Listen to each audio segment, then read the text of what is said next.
So, hello and welcome to the 2021 Christmas special, we're calling it, Hoops and Dreams QPR Podcast. It's going to be a bit of a departure from our usual monthly podcast, which has been hosted by our good friend Brian, and we're going to be counting down our top moments of what has been a great year for QPR, really. I'm your host, James. I'm Northwest Hoop on the Hoops and Dreams Forum.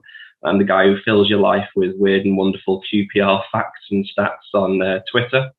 And I am joined, as you can see, by two guests. We've got Dave Barton, who was on our November podcast. Good evening, Dave. Hi, mate. Thanks for having me on. Pleasure. And we've got appearing on back-to-back podcasts. He only made his debut 2 weeks ago. We've got my namesake, James, as well here. Welcome, James. Thanks for having me on. Right, mate. So, as I mentioned, for this episode, it's going to be a bit different. None of us know what moments the others have chosen. We've got our top 5 moments for QPR in 2021, and we've each got our one worst moment we thought we'd be as positive as we can, seeing as it's been a good year for the Hoops for once. It's been a cracking year, hasn't it? We've won more games this year than the last 2 years combined. So let's pick out our top 5 moments later on. We're going to start with our worst moment of the year. There wasn't that many to choose from. That's why we're just going with one worst one this time. So I'm going to start with you, Dave. What would you pick out as your worst moment of the year? Yeah, I think normally this would take about an hour for the worst moment, wouldn't it? But it's been quite a good year this year. Yeah, we'd need a whole dedicated podcast for it. Yeah, so I went with the Sunderland Cup game. It's kind of really the only low point for me of the year. There was so much excitement around it, the chance to get into like the quarterfinals. I think we would have been Arsenal, wouldn't we? I think we'd won. And it just felt like such a missed opportunity, especially the way it happened as well. The game was pretty even on the night, but that Austin disallowed goal, I'm still not over it. It's like 2 months later. And then the penalties are now poor. After they've done so well on penalties in the last 2 rounds, they're so poor with the penalties. Yeah, it was just such a disappointment. It's the only real one I could think of throughout the whole year. I say it's been such a good year, but that one, yeah, the Sunderland one, that was the one I come away with feeling really down about it all. Yeah, I'm going to chip in here with mine. I was going to go last, but yeah, mine's exactly the same. It's probably the only one where I was left 2 or 3 days later really like annoyed and down about it, and still thinking about could we not have got through there. And as we've discussed on the forum and on the other podcast as well a couple of months ago after the match, it's annoying. I started following QPR in the mid-90s, and it's the first chance we really had to have that great cup run, and we blew it. It's the only way you can describe it, isn't it? We did blow a great opportunity. I know some people would argue you've got to focus on the league and things like that, but I know you've got a young son, I've got a young son. They absolutely loved the cup run. He was gutted that he wasn't going to look out for our ball in the next round, and don't think league matches don't capture that as much. So yeah, that's my worst moment as well. What about you, James? Do you agree with us, or are we talking rubbish? 3 for 3, Sunderland as well for my list. Just everything. And for me, the worst part about the Sunderland altogether is it's entirely predictable. We all saw it coming on the boards. Yeah. It was just such a QPR result, wasn't it? Was it now 4 years in a row we've lost to a team from League One in the League Cup? Yeah, I'd have rather got Man City home and lost heavily to them than go out to the League One side. Really, it was so disappointing. Although the one possible silver lining is that with the current COVID outbreak, would the game even take place anyway, or would it forfeit the game anyway if we haven't got through? Potentially, yeah. We wouldn't have been able to play. Is it tomorrow, isn't it? Yeah, we wouldn't have been able to play this week. Yeah, I mean tomorrow night, so we'd have to forfeit anyway. Potentially, yeah. Doesn't bear thinking about it. That would have been even more disappointing, wasn't it? That would have been even worse. Yeah.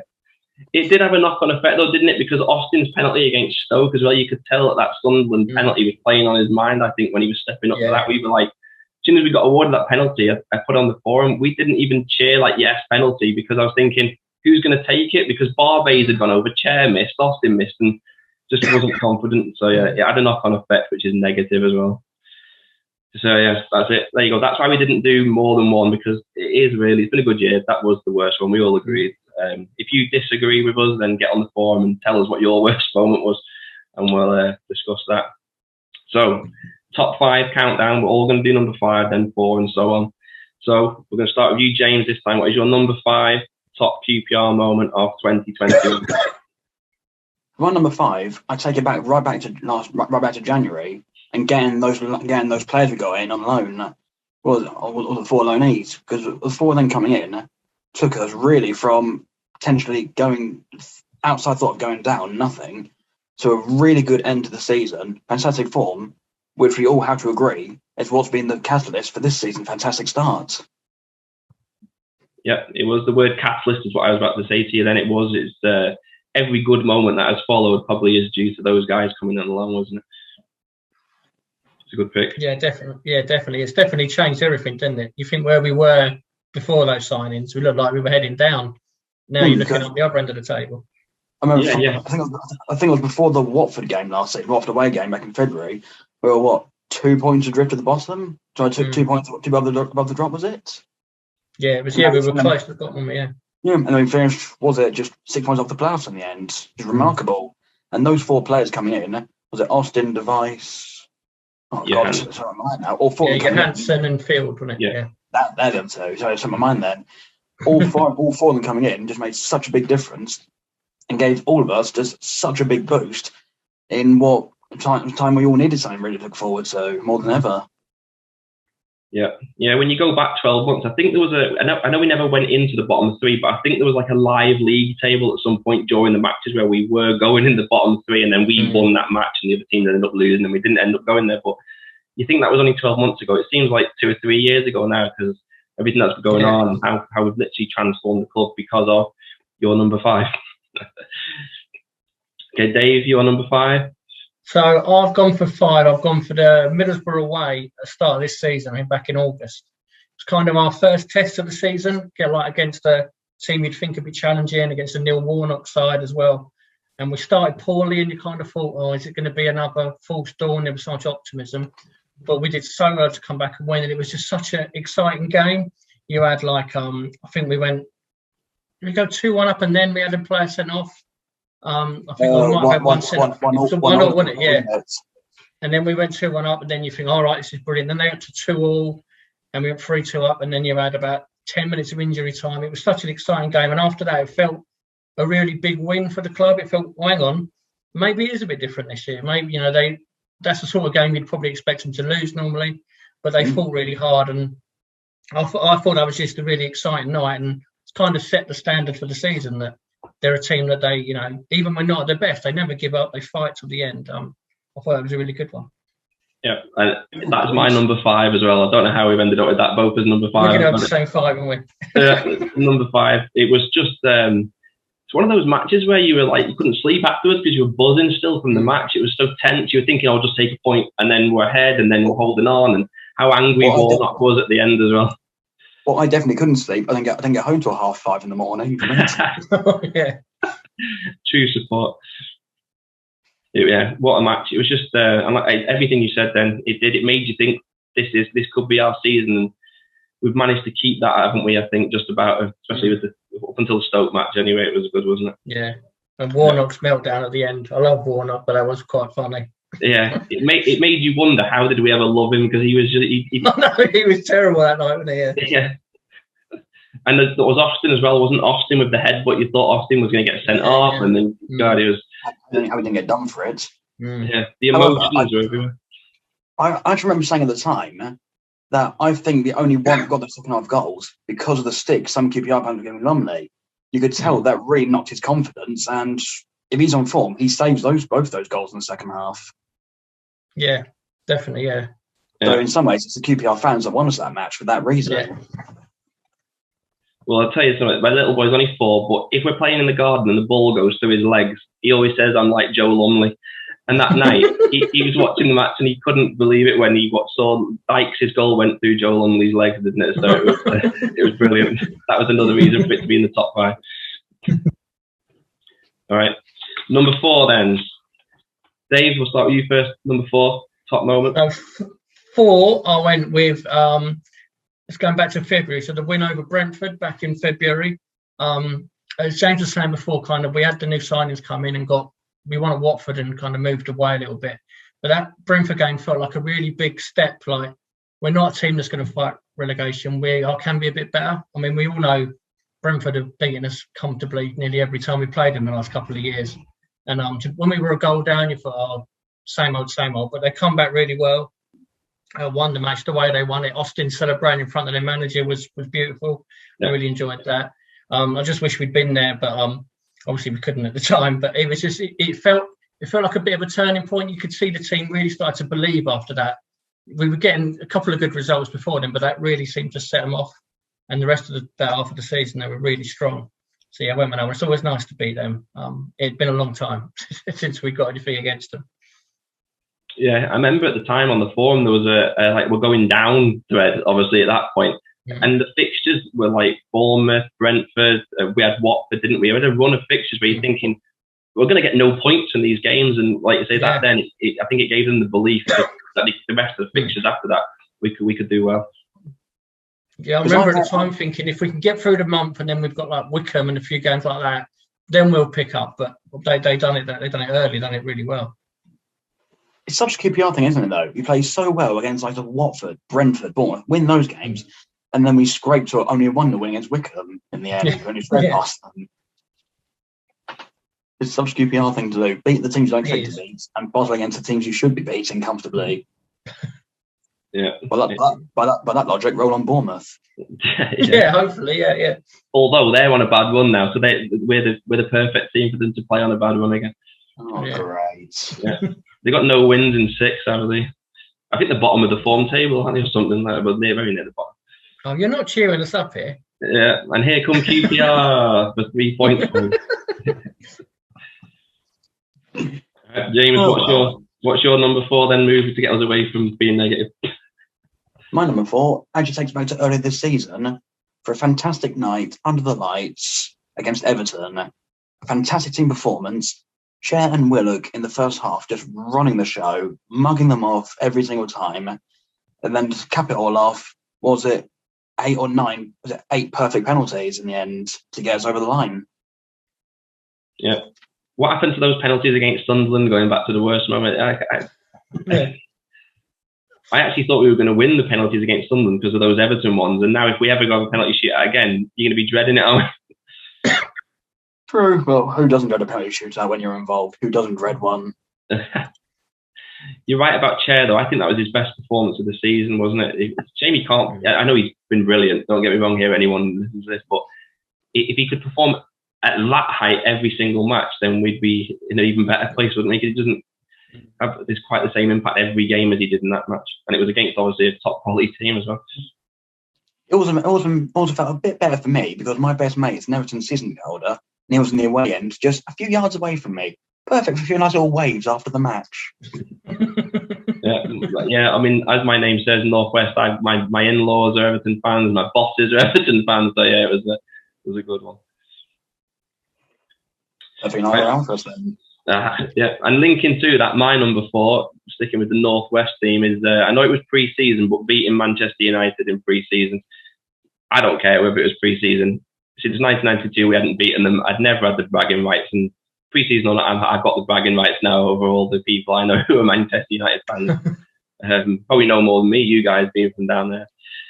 To be honest. But yeah, they still had £500 million worth of players on the pitch, didn't they? And I actually don't think we played as well in the season as we did against them that day. I think it was our best performance. We were absolutely fantastic, weren't we, in practice in that game? Odebaggio, for starters, has never been as good as he since that game. He's got a contract now, hasn't he? It was definitely the best second half of the season.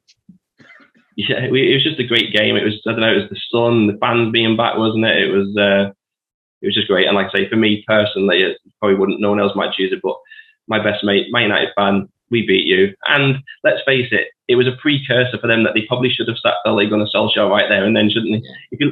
If you're losing to QPR in pre-season 4-2, then you've probably not got the right manager.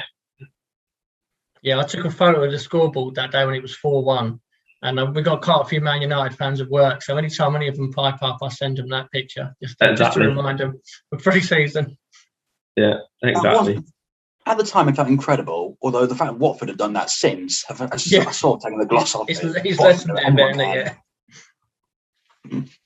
Yeah, I don't know. It was just we were just a pleasure to watch, and we felt like the club was doing themselves proud because we obviously didn't get pre-season friendlies from those clubs in the past because of the team we were. Whereas now they want to play us because they know they're going to have a good test. And we were just absolutely fantastic at times in that game, pre-season or not. It was great for me. Number 4. My one saying about it is that we didn't keep going and score a few more.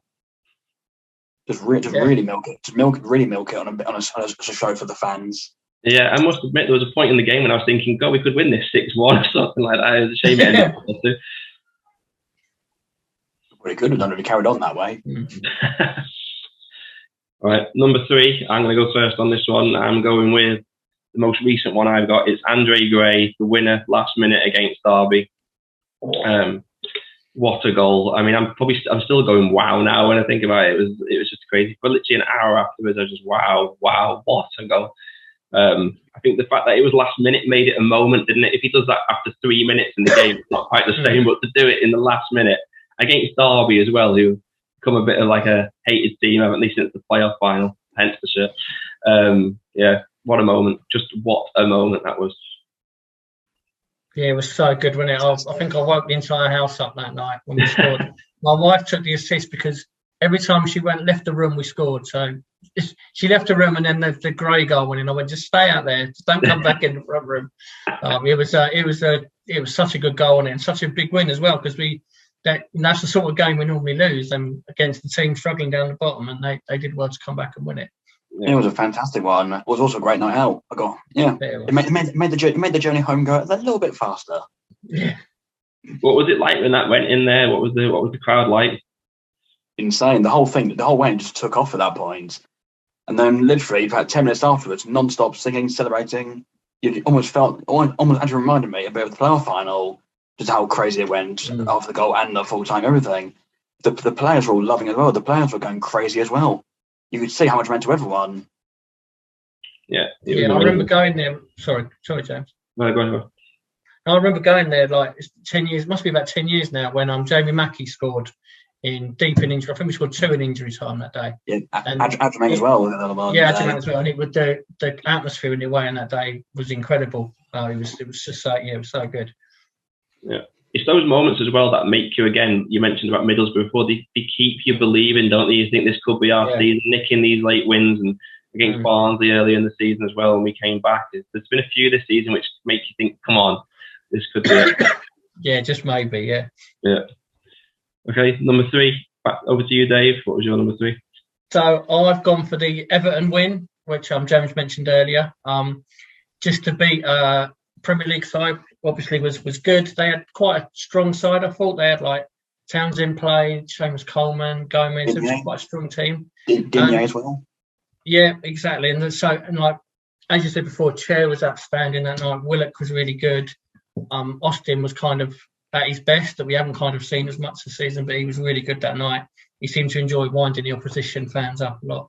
And you were saying before, James, about like your son enjoying the cup games. It was the same for me. Like my son was just completely engaged in it. He kept saying during the game, "Oh, she's like more tense than the Euro final." He was so excited, and like when the penalties come, he was up and down the stairs, jumping up and down. He really enjoyed it, and he was just so excited he could go into school the next day and like, "Oh, I saw my team beat a Premier League side." It was so nice to see him like that, because he's 12 now, and he's not, obviously he's been going the last few years, and it's not been overly exciting.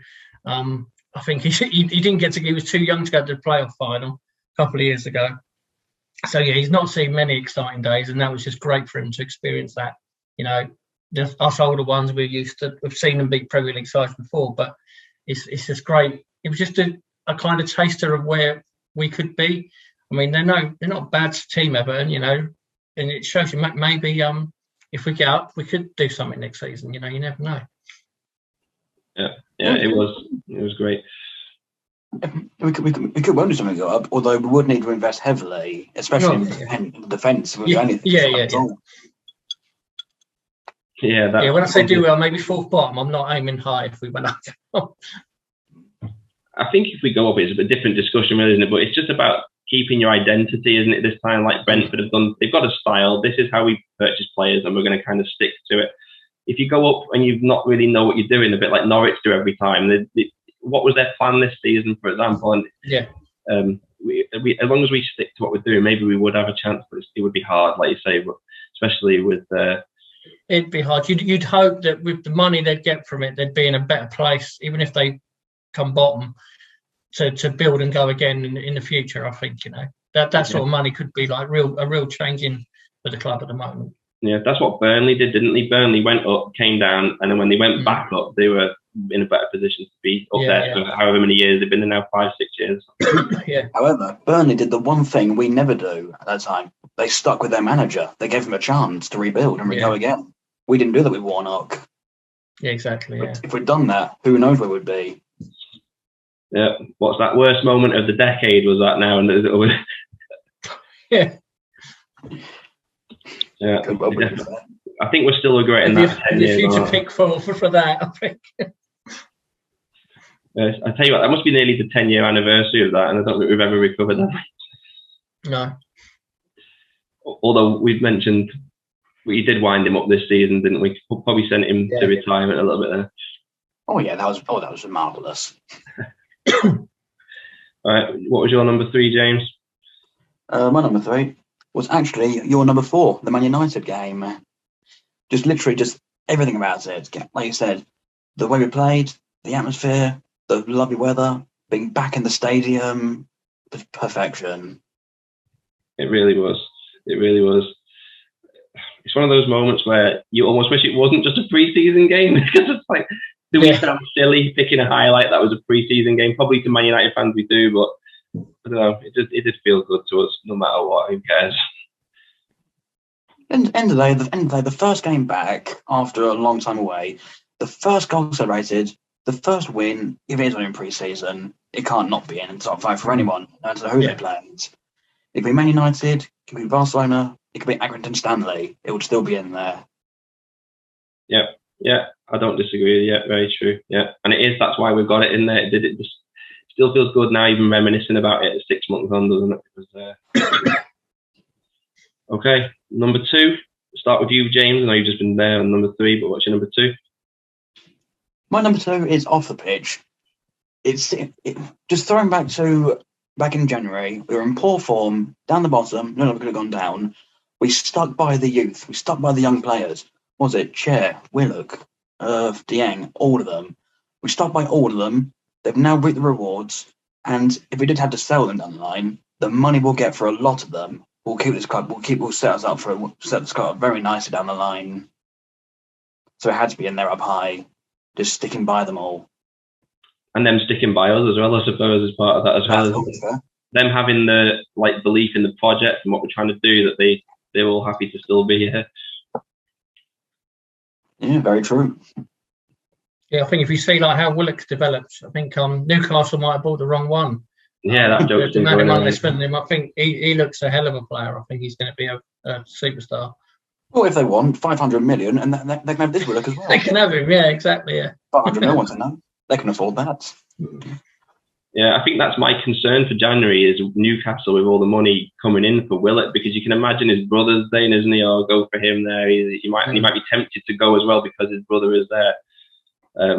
Hopefully not, because it would be a massive, massive loss, wouldn't it, with the way he's been playing? Oh yeah. At the same time, he might think that with us, he's guaranteed to be the first name on the team sheet. At Newcastle, he's not guaranteed that at all. There's no who they could bring in. He could be the 3rd, 4th, even 5th choice down the line. As mad as that sounds. No, yeah, he could be. He wouldn't be guaranteed to start there, would he? No chance. If they bring in other top players as well, then yeah, he could even down the line. Yeah, and don't forget, touch wood, fingers crossed, he could be crossing leagues in 6 months' time with us, couldn't he? And then he'd regret it. True. I know everyone will worry about us losing players in January, but I think we'll probably stick with most of them until the summer, won't we? I think clubs will want to see how they keep developing over the next 6 months, and we will want to see if we can go up with them. And I think it'll be the summer more when we have to cross that bridge. Yeah, I agree. But if we do lose them, at least we know we'll get a good bit of money to really invest back into the squad. Yep. Was it Eze went for 19 million? I think Willock easily could go for at least that. Sheriff around the same. Dieng, young, goalkeeper, English, potential, same again. Yeah, what was the joke that was going around for years? Before Eze was the last person we'd actually sold was Richard Langley or something like that. We hadn't sold anyone. We had to pay our players off for about 15 years. Yeah, for years, yeah. Yeah. So it's good to have so many that we can think of. We might have like £50 million worth of players on our books, won't we? It's some turnaround in the last couple of years. Yeah, it's crazy, isn't it? Yeah, you only have to go back 2 or 3 years, and we had like Mbakoto and Ariel Boryashuk we were bringing in, making mistakes. Then we having to get rid of them. Sandro and all having to be paid off. Yeah. Horrible times, horrible memories. Thankfully, we're in better times, and it's your number 2 now, Dave. So I went with back in January. It's hard to think really. It's only a year ago, but we was struggling so badly, as we mentioned before. Like the manager looked like he was going to go. It was all like doom and gloom. I really thought we were heading to League One. I was worried about where the future of the club was. You had like Brentford were about to go up, Fulham were in the Premier League, Chelsea were doing really well as normal, and then I thought the whole thing kind of changed with the Austin signing. So I've got the Austin signing as second. Not just as him as a player, just kind of the way he changed the mood and the mindset about everyone at the club. It was just it was exciting to see him back. I've mentioned my son a few times, but he was my son's first like proper hero that he started watching. All of a sudden he was like, "Oh my God, Austin's back! I want to go and see him again." He was excited, and it was just the way he talked the club up, and he just brought a real kind of winning mentality to the place, which I think has really helped with the development of Chair and Willock and the others that we spoke about before. It was quite similar in a way to when Kevin Gallen come back in 2002. He hadn't been away that long, and he was always a good player, but it was more what he meant to the club and how he brought other players on than him as a player. I mean, Austin hasn't been particularly good this season, but I still think off the pitch he's a massive influence on us and a big part of where we are. So I went with his return. Yeah, it's that again what the word we used before, isn't that catalyst for everything, wasn't it? He came in, I think it was the first one of all those signings that James mentioned before, and it just changed everything. I think everything this year has come from that moment, hasn't it? With Charlie coming through the door, he raised the standards. He changed the mood on our forum. He changed the mood around the stand, the crowd, everything. I don't know. It was such an important moment that him coming back. I genuinely don't think we'd be sat here feeling so positive if he hadn't signed back in January. Because I don't believe maybe even Johansson would have come because he only probably came because he knew Austin was in the door and things like that. Yeah. And obviously Charlie had the dream start, didn't he? Obviously scoring minutes in his second debut at Luton. Yeah, that set him up, didn't he? It was written when he scored straight away. It was just like, this is going to work, isn't it? It was so good. Because at the time, everyone was a bit concerned about Austin because he'd either been injured, he'd been out of the squad at Southampton and West Brom, or he'd been in a dry scoring run. So everyone's thinking, what if it doesn't work? What if it doesn't click? Then in the debut, bang, we all knew it was going to work straight away. Yeah. With that one moment. Yeah, what a guy. He's just what a guy. I just love him. I just love Charlie Austin. Even just talking about him, it's just amazing. My number 2 is the Everton match, as we've discussed a lot already. Like I said earlier, and David said, couldn't eat the words out of my mouth, just about the way it made my little boy feel. And because they walk into school with his little QPR lunchbox past all the Everton fans, it was amazing. I loved it. That was my number 2, and I'm going to go now on to my number 1 just because it carries on the conversation. My number 1 is the Charlie Austin coming back. I even said to my wife, "What do you think my number 1 is?" And she just went Charlie Austin coming back straight away. She just knew. And it's amazing what you said there. It's exactly what I put in my own little notes here about my little boy. He's only 4, but he knew who Charlie Austin was, and he knew who QPR were, obviously, because it's all around him in the house. But from Charlie Austin coming back, he wanted to watch every match then. So it's changed my own personal one as well, because it's changed how I have watched the matches this year, because we've got this little dude who is Charlie Austin playing, and everything was about number 45 last season. He was fascinated how he'd become number 11 this season, and just amazing how it changed everything. And I know we're using our sons as an example, but as I said a couple of minutes ago, it changed the mood around everywhere. It changed the mood on Twitter, the forum, in the stand, everything. And Charlie's responsible for that.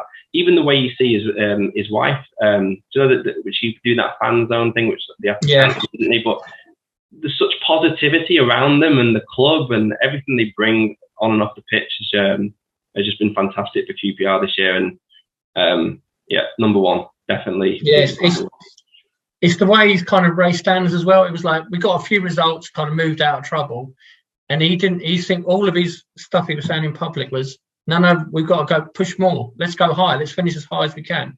And in the past, you've seen us get to pretty much safe by March, and then they put their feet up, and we end up finishing fifth bottom or something. They didn't. I think a lot of it come from him and from Johansson and that. Let's not let up. Let's keep going. Let's keep going. And considering he was only on loan as well, he could have just said, all right, that's me done for the season. I'll keep myself fresh.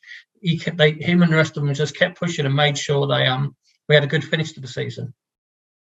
And I remember towards the end of last season, I was doing that graph on the board, that chart, like how many points we got and what our best run is. The fact that last season, the halfway part looked so poor, that we ended it having our second best ever finish, second only to the 3-4 promotion season, says it all. Yeah. And all 4 loanees, Charlie especially, are responsible for that. Yeah.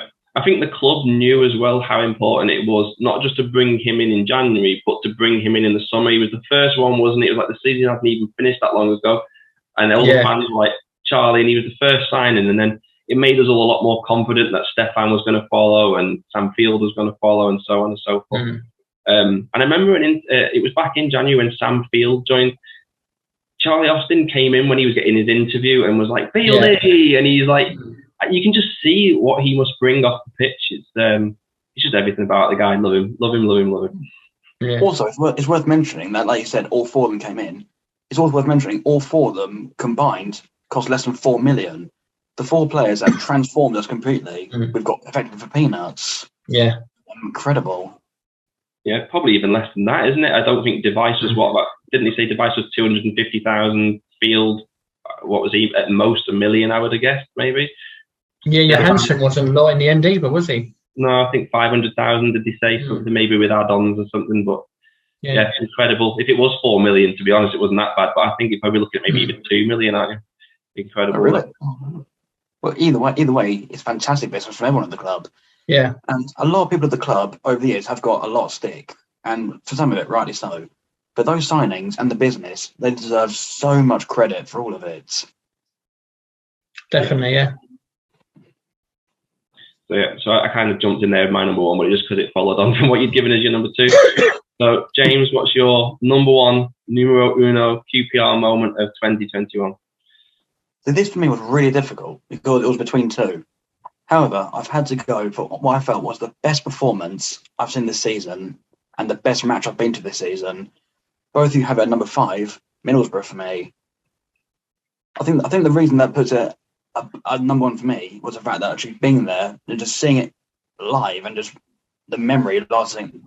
If I'd been in the season, my top 3 memories, I know that'll be in there. So it had to be there for me at the top. I think if I'd been there, it would have been a lot higher for me as well. It was one of them nights where you wish you were there. It was such a good game. Yeah. When we were talking about it before, I was thinking straight away, I don't know if I ranked this right. As soon as you were talking about it seemed like it should be higher. Had to be.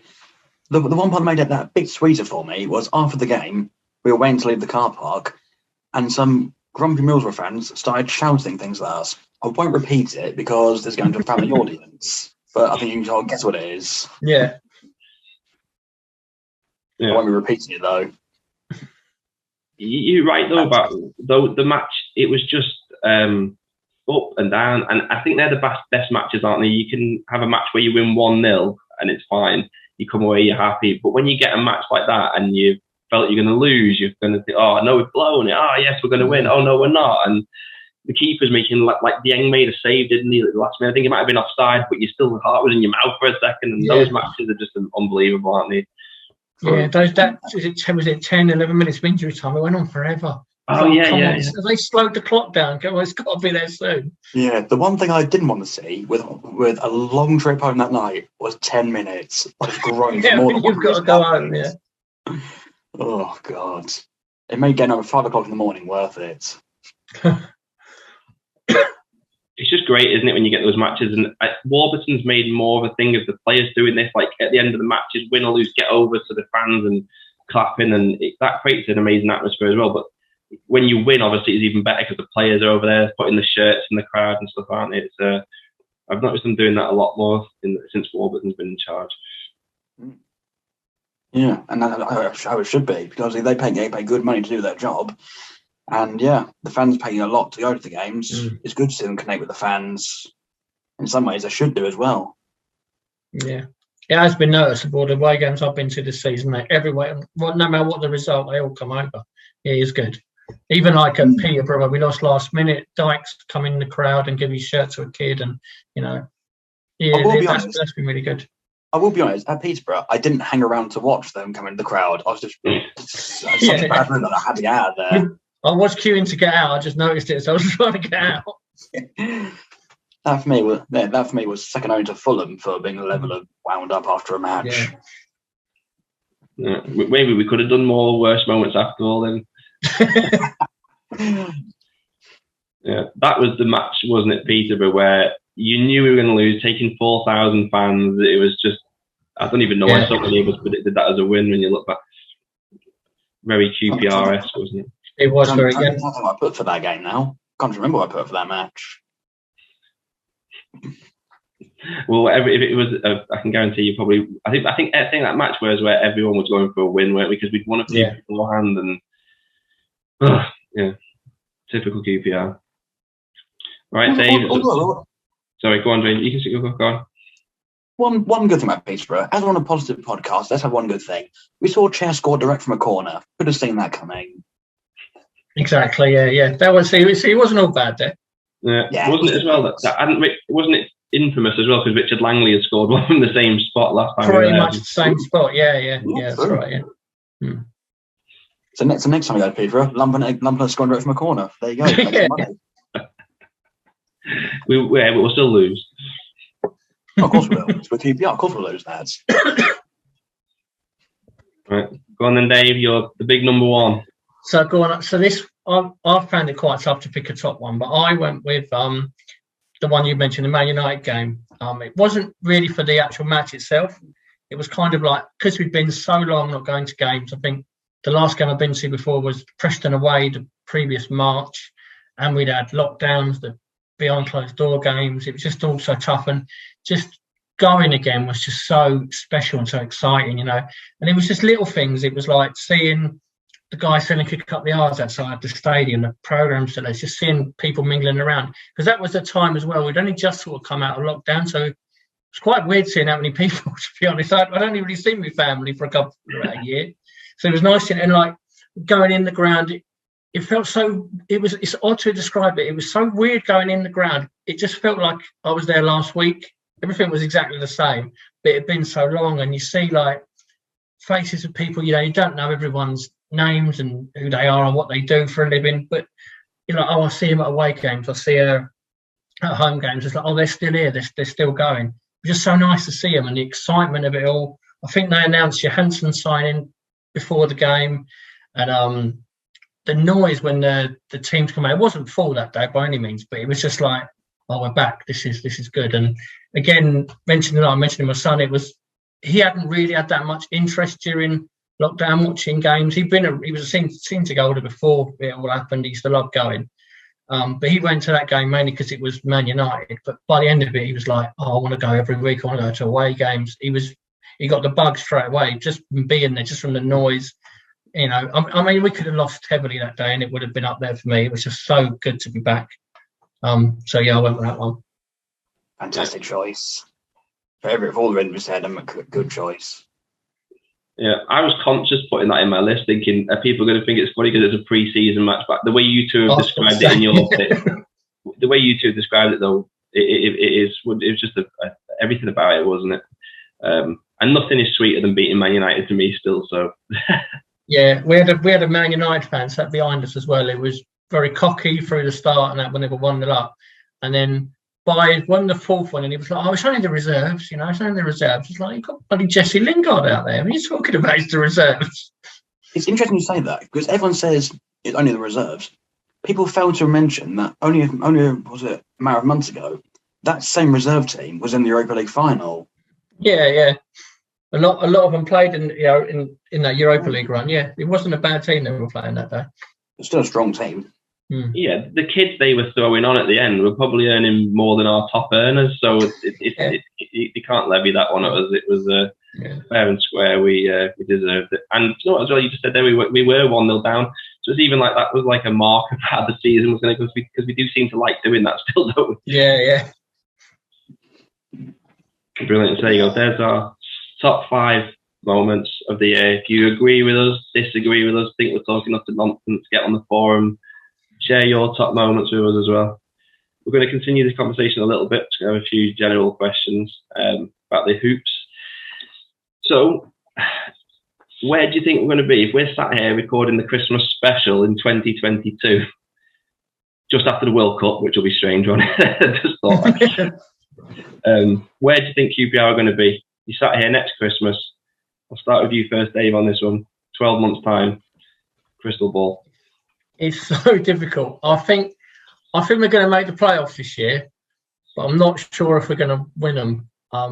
So I would say I think we'll still be in the championship, but around the top of the championship still. I don't think this is going to be a one-off this season. I think we'll challenge again. If we don't make it this year, we'll be challenging again next year. So I think it's still going to be positive. There'll obviously have to be changes next year if we don't make it this time, but I'm quite hopeful. I've got quite a lot of faith in what they're doing down there now. Even if we lose players, I think they've shown when they've lost Eze, lost Bright Samuel, lost Manning. They've still gone out and got better players in for a lot. They're not better than Eze, but they've got good players in for less money. So yeah, I'm quite positive about it all. All right, you, James. I'm cautiously optimistic, but like Dave, they'll be the same as this season. I can say it's just making the playoffs, but I think it'll be one of those. I think it'll be a step too far for us at this stage. I think it'll be one of those things that everyone just wants to face in the semi-final. However, I'm cautiously optimistic that, well, I'm resigned to us losing players, but cautiously optimistic we can replace them well and start to challenge again. And if we don't go up next season, then maybe the season after, make that one say that's the season to really go with automatics. I mean, a couple of years' time down the line. Because the worst thing we can do is rush this. Rush it, go up, have to panic buy everyone, basically be like the summer of 2014-15 and just plummet. That's the worst thing we can do. Slowly build it and just get in there and just really have a project there. Yeah, I don't disagree with you that the club have definitely improved in terms of giving you that belief that if someone does leave, they're going to have X amount of targets already lined up, like with Bright Samuel. They obviously already knew that Willett had him obviously ahead of before he left, but he was obviously who they had in mind, wasn't it? Kind of playing devil's advocate here, the reason I asked that question is because to me, I have this worry that it's almost like there's a perfect storm this season because you've got Austin Johansson, still at a decent age for us, Wallace as well, and we've got Dickey, Dieng, Chair, Willett all playing with us in the same squad. And I worry that if we don't go up this season, and even if we don't lose all of them, but say we've lost even 3 out of those 4 key players, I worry that next season, yes, we might be able to get replacements in, but they might take time to bed in. I worry it's going to set us back a season. So my prediction would be that if we go up this time next year, we're obviously going to be down the bottom end of the Premier League, fighting for our lives. But I think if we don't go up, I don't think that next season is going to be as good as this one because people are going to take those players. I don't know what more Willett, Chair, Dickey need to prove. Whereas last summer, I think clubs were going to look at them and think, like Dickey, we'll give him another 12 months and see if he carries on. And he has. Chair, can he really make it with his size and so on and so forth? Has he got more goals, more in product? And he has. So I think teams are going to come in for them if we don't go up. And yes, we've improved at how we can replace our players and how the club do things, but I think it would be a bit too much all at once to lose that many key players and embed in new ones. Might be wrong, but that is my fear. Yeah, no, you may well be right. Like I thought when you look back at the Warburton's first season, when you see the players we had that year, they had like Naki Wells up front and Hugo, Eze, etc. it was kind of a missed opportunity not to do better that season. Although we had a pretty good season that year, you look at the teams that finished above us that year. I thought we had better players than a lot of them, and we just didn't quite get it. And you kind of might see it the same this year. If we don't go up this year, it might be a similar sort of missed opportunity, because will they be as strong next year, like you say? But I'm going to try and stick with being optimistic and hopeful that they'll get there. They're surely got to be looking already at whatever division they're in, a replacement for Wallace. You can't imagine, even if we don't go up, Wallace is going to be there next year. The both need strengthening in both wing backs already. You would hope they're looking at that already. I always think with us is you're always one good transfer window away from something amazing, but just only take one bad transfer window and you're back down to where you were before. So they need to keep up what they've done the last couple of windows. And hopefully, I always think they will keep it up, because they've now got a track record of knowing what they want, knowing what they're looking for, having scouts do the jobs, and actually having a little bit of money there to get those players on the cheap. Basically, a bit like copying the Brentford model: buy them cheap, redevelop them on, sell them on for big money, rinse and repeat until you get that finished product that takes you up. And I do get what you mean about James, about struggling next season. I was just looking at the league table out of interest for the playoff teams last season. You've got Barnsley, lost a lot of their key players and the manager down the bottom. Swansea lost their main striker in Ayew, now sitting 16th. So it could well be a hard season next season. We just have to hope that we can either keep those players or replace them adequately enough to keep going at this. Yeah, I'm not saying we'd struggle. I just don't think next season would be one where everyone's predicting top six. If you take Chair, put this as out there. If we didn't have Chair, Willett, Dieng, Dickey for the next match, can you imagine what the predictions would be for it? People who predict them are going to lose, put them in the team, and you'll have some people who predict them are going to win. So that's what I mean with that. And you make a good point though, and it makes you feel a little more confident in how they know who they want, and if they don't have that target, they already know who the next one is. There's always a plan in place. Like when they brought in Dykes, he wasn't the first choice, was he? I think everyone knows they were after keep them all, weren't they? But they had an exact similar kind of player to go for if keep them all didn't work out, and that's not QPR-esque over the previous years, is it? That's definitely an improvement. I think what's helped them. Sorry, go on. I could be wrong, but I'm guessing Lyndon Dykes is on a lot less money than what Kiefer Moore would have been on at the time. Because a good cost player, he's on a massive wage. So you could argue in that deal, we got the same quality player for much better value for us.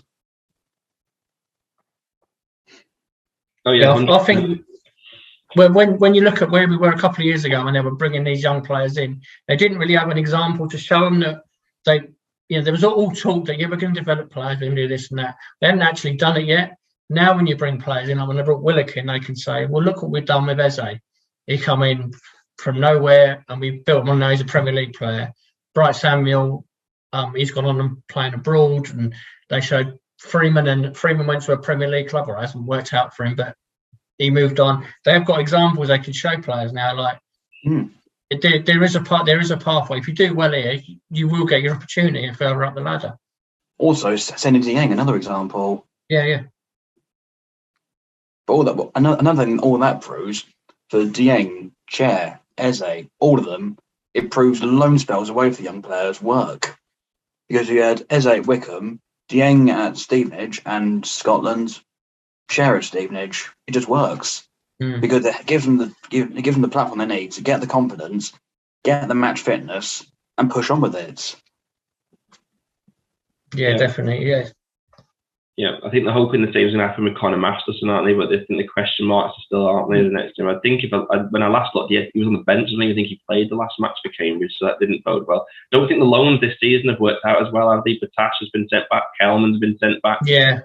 Masterson was in the team, but the last time I could say he wasn't in the team either. So he was doing well there. I don't know if he's been out recently. Yeah, I didn't look at it in detail. I just know he wasn't in the. He was just on the bench and didn't come on. And I thought, oh no, another one, because you really would have hoped that all three of them would have gone out, done 46 games, proved themselves, and were coming back. But it's not worked out as well as it this season. The loans. Yeah, you need to pick the loans well. It's difficult, and you got to get in the right club. Obviously, it just didn't work out for them too. Although I thought it was weird we sent Masterson out on loan, because when he'd played for us before, I think it was before lockdown. I remember him playing away at Brentford when he came on the second half. He played really well. Yeah. After that, he played a couple of times. He played really well. So I feel a bit weird we sent him on loan when he could really have been challenging here, trying to challenge the players. The kind of back three we have here. Mm. And also, unlike the others, he's actually got a bit of pace to him. He's not slow. So he could actually have forced his way into the first team already. Yeah, I think the general consensus with Masterson is that he's more popular with the fans than he is with the management, isn't he? Yeah. Although that's up to him now to change it for the management. It's up to him to change it, so hopefully he can. Yeah, and what you said, going back a little bit there, which when we were saying there about the club improving, I think what they've proven they can do is lose someone like Freeman, didn't they, that summer, and they invested, improved the whole squad. We lost Eze and we improved, and the clubs kept moving forward. Mm-hmm. It will be a new test if we lose 2, 3, 4 players all at once. That's what's going to be different, isn't it? Maybe we will only lose one of them, but I just can't see it. If we're still a championship club, I'd be almost certain Willock and Dickey would go chair. I know he was touted around, but Dickey and Willock would go, I think. What about you guys? Yeah, I agree. I think they probably would if we went up. If we didn't go up here. True. I think we'll lose a couple of them. I'm resigned to losing Willock. However, I do think we'll keep Chair for the simple reason that he's still developing. To me, he's still a year or two away from being that top player. For example, he's still too greedy. He'll shoot from a stupid angle when he knows it's the worst thing to do, or he'll be in a great position to shoot, panic, and look for an option to pass to someone. Last season, Chell was the top goal scorer, and I'm not surprised. He had about 3 times more shots than the other player on the pitch. Yeah. He still divides opinion a little bit more, doesn't he, Chair? I don't know. I sense that. He's a great player who just really frustrates me. He's got so much ability, hasn't he? Yeah, he will get there. He's just young and learning. I know he'll get there, though. Hopefully with us. Yeah, I was about to say the problem is if he was an unbelievable player, he wouldn't be at QPR in the Championship, would he? So we've got to take the little flaws sometimes with these guys, haven't we? It's like Device. If he wasn't injury prone, I think he'd probably be playing for Holland because he's got all the attributes of you'd want, hasn't he? All of them have got flaws, haven't they? Dickey's got flaws in him. You know, he gets caught for pace quite a lot. But you know, like you say, they wouldn't be here if they were flawless. On the plus side, Dickey makes up for it with that right boot of his. If he wants to level on the top corner, you know he's going in. Mm. Saying that he got all his goals in August. He's not scored it, has he? He's tried up now, hasn't he? That's because I've started backing him for first goal scorer, and that's killed him off. You were doing that. I was starting to put money on him to score in the game. I remember away to Hull. I put a couple of quid in him scoring at 19-1 odds, and that basically paid for a full tank of petrol for the day.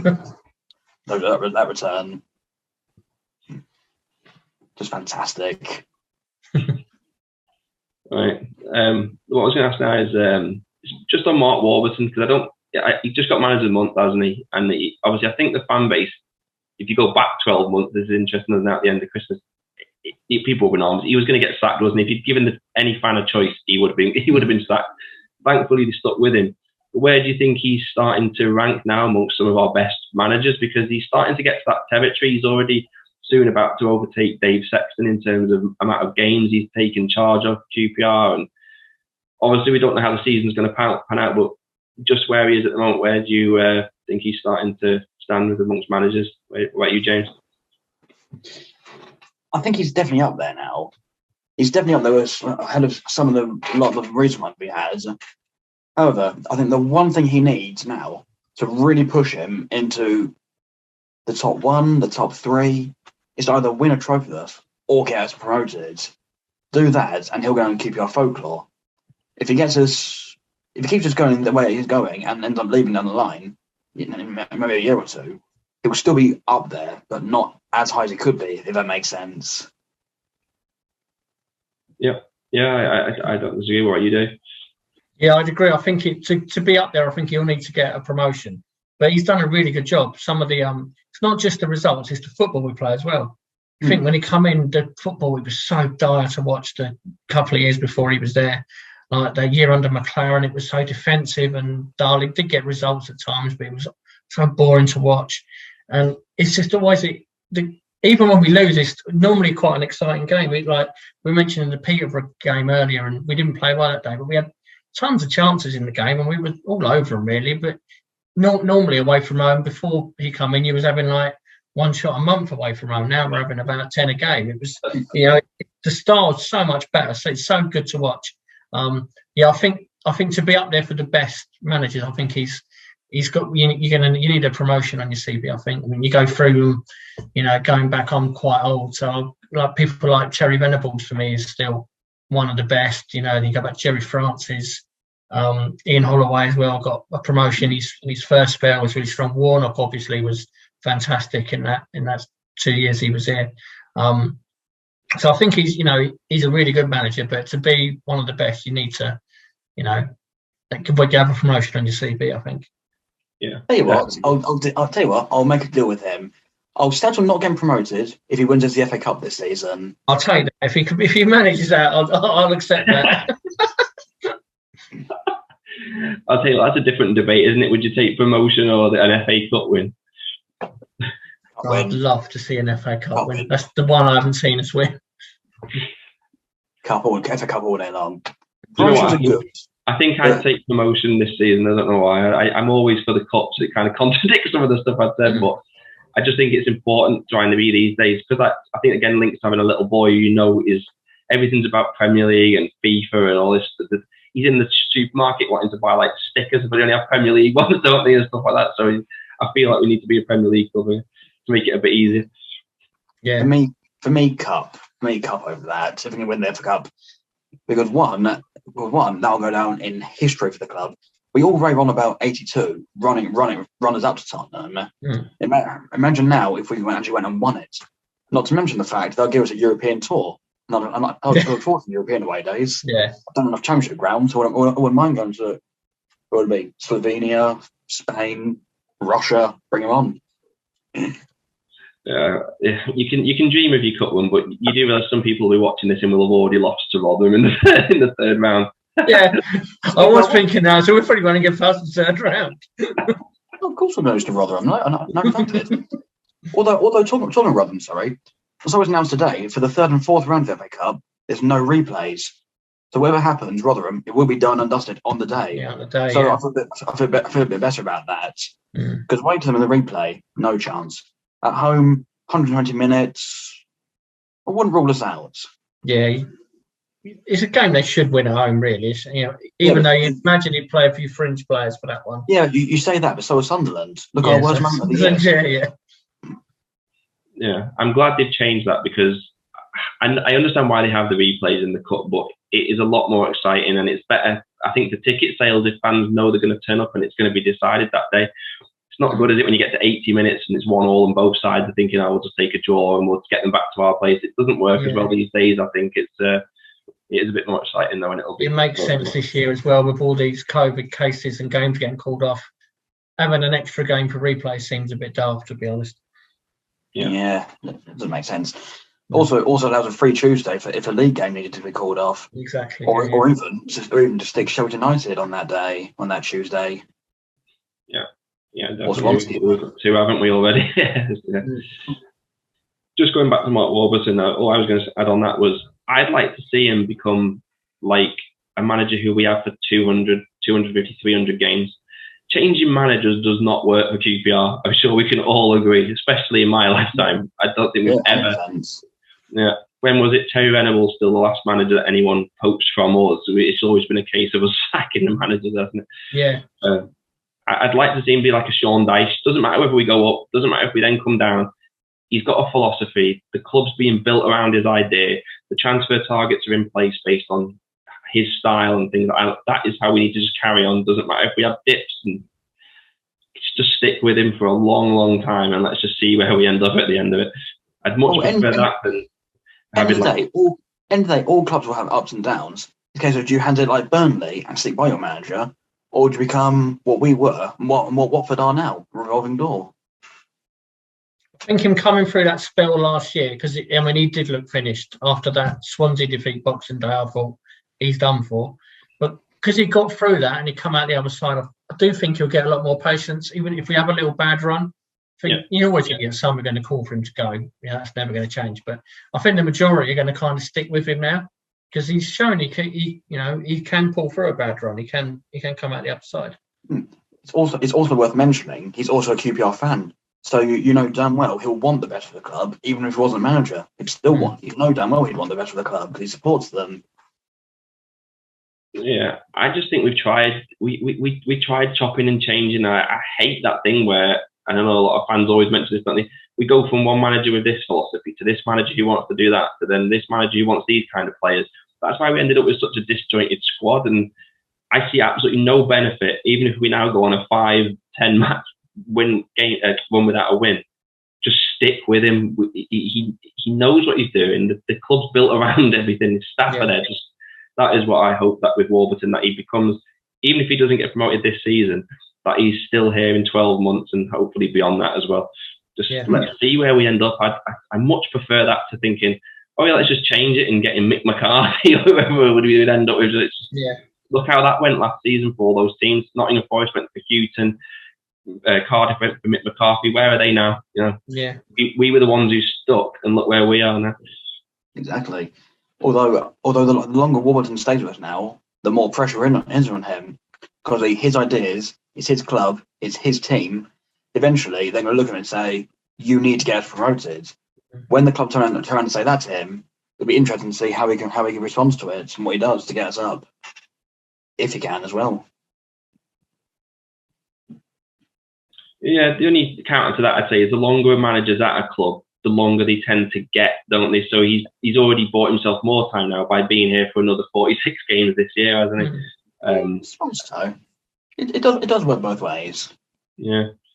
I guess more pressure will come if he gets given funds next. If we do sell and as soon as you start spending £5-10 million on players and then they don't perform, that puts pressure on you. Because he's always worked within a budget. That always buys you time as well. Because look at his first season, he only spent 50,000 on Liam Kelly, didn't he? And the rest of them were loans, and we were up the table, so that helps as well. True, and that. But even the 50k on Liam Kelly was a waste of money. Because what did he do for us? I hope we've got a sell-on fee for him, though. He's been in the Scotland squad a few times. You never know. He's done well since he left, hasn't he? Yeah, it's not too. He went to Motherwell, wasn't it? Or were we buying from there? We got him from Livingston, didn't we? And I think he's at Motherwell now. I knew we bought him from Scotland. I can't remember what club it was. Well, I'm not sure how that's happened, but we're going to end the best of 2021 with Liam Kelly. There you go. That's our random conversation. Brilliant. Thank you very much, you two. Brian will be back in January with the usual monthly review, and hopefully next year we'll have a few new different podcasts as well for you to enjoy. Dave, he is the guy responsible for the amazing graphics that you could see on the last podcast. They'll be back again. Thanks for doing that, Dave. That was literally amazing. That's and nice.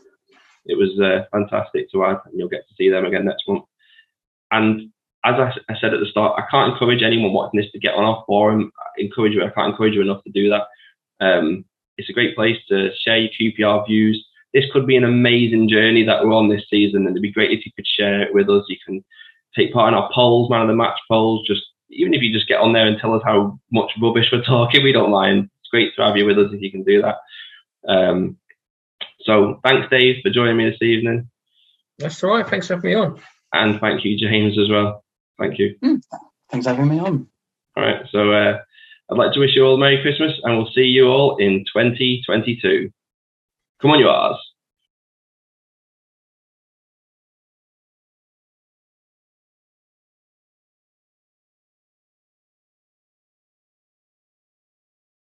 We are. You know who we are. We are QPR.